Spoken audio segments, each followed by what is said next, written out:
Hi, this is Neil's World coming to you live from Vallejo, USA, California. Again, sorry about all these uploads, but anytime I learn something, well, I'm going to share it. And I just found out some information, not about China. Done with China for today. Maybe not, hopefully.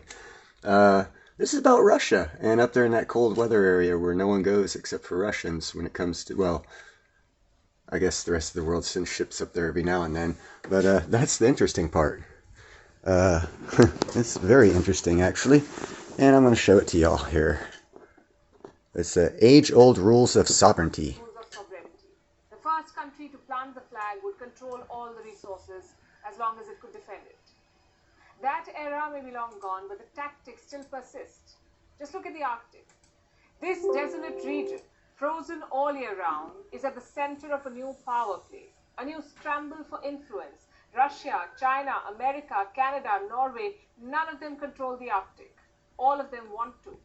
They're racing to take control. They wish to carve new maritime borders and establish their sovereignty in the region. The question is why? And the answers are many. Hello and welcome to Gravitas Plus.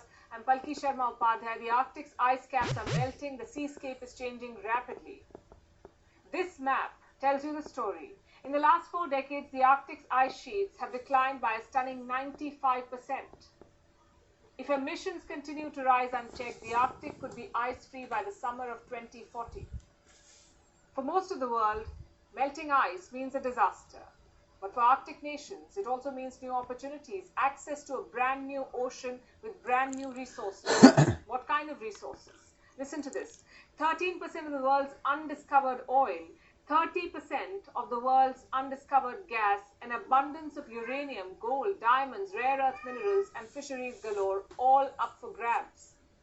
Here's what a 2018 survey said. The Arctic could hold 90 billion barrels of oil, 669 trillion cubic feet of natural gas, and 44 billion barrels of natural gas liquids.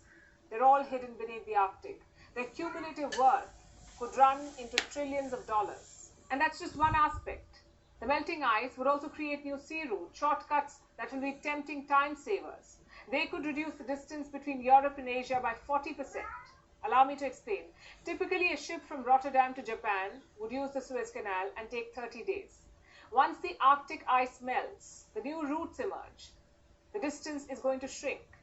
The Rotterdam-Japan trip would take just 18 days. This could help shipping companies reduce their greenhouse gas emissions. It could also bring clout to countries looking for a competitive edge. I'll try to further simplify this. Every year, more than 14,000 ships transit the Panama Canal.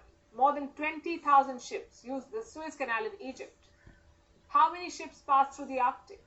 Fewer than 100. This number could increase when the ice sheets disappear. This would save both time and money, not to mention smoothen global trade.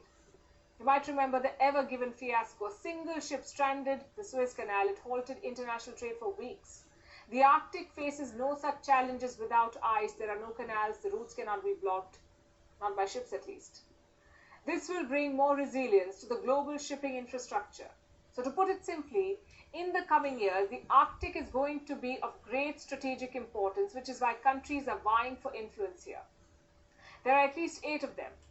Canada, the United States, Russia, Finland, Norway, Sweden, Iceland, and Denmark. They all have territories within the Arctic with overlapping claims of economic sovereignty. For a long time, these claims did not transform into disputes thanks to a United Nations Convention. This convention granted all 8 countries equal rights, exclusive economic zones up to 200 miles beyond their coast. They could fish, they could mine, and dig for oil, but only within these zones. The waters beyond these zones were deemed heritage of all mankind, common property that anyone could use. It was all fine until the end of the 20th century, but since then, each country has been making attempts to change the status quo. In 2007, the US started mapping to determine the extent of its control. In 2013, Canada extended its territorial claim up to the North Pole. And in 2015, Russia claimed 1.2 million square kilometers of the Arctic Sea shelf. So each side has staked claim with varying degrees of power. The question is, who will ultimately win? Who really owns the Arctic? Under the law of the sea, every country owns the Arctic equally, but it is Russia that wields the most control, courtesy the United Nations Convention. Article 234 of this convention states, and I'm quoting, "In the name of the prevention, reduction and control of marine pollution from vessels, countries whose coastlines are near Arctic shipping routes have the ability to regulate the route's maritime traffic so long as the area remains ice-covered for the majority of the year." All right, I won't bore you guys with any more of that. You get the gist of what's going to happen here. What's going to happen is, you saw the map. Russia has over half of that.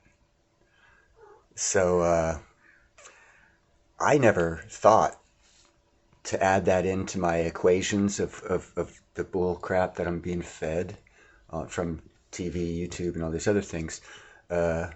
So you get information, you put it in a box, you scramble it up, you get it all together, and you come up with a conclusion. Anytime you get new information, you got to redo all of that.